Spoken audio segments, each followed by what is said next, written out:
ఉన్నటువంటి ఆ యొక్క ప్రవాహం కిందకి రాళ్ళు ఉంటాయి కదా, ఆ రాళ్ళు కొన్ని ఒక రోజు ప్రారంభంలో అది గరుకుతనంగా ఉంటాయి, గరుకుగా ఉంటాయి. అవి పట్టుకుంటే కోసుకునేటట్లు, గాయపరిచేటట్లుగా ఉంటాయి. ఆ నీటి ప్రవాహం ప్రవహిస్తున్నప్పుడు ఏమైపోద్ది తెలుసా, ఆ గరుకుతనం పోయి నునుపెడితనం వచ్చేస్తుంది.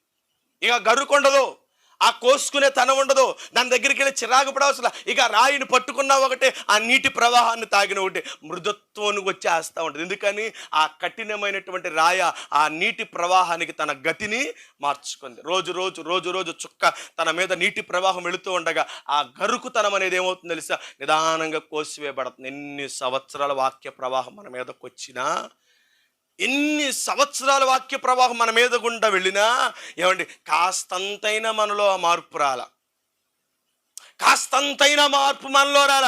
ప్రవాహం వెళుతూనే ఉంది. ఏమండి, క్రీస్తు రాక 2000 సంవత్సరాలకు పూర్వం అయితే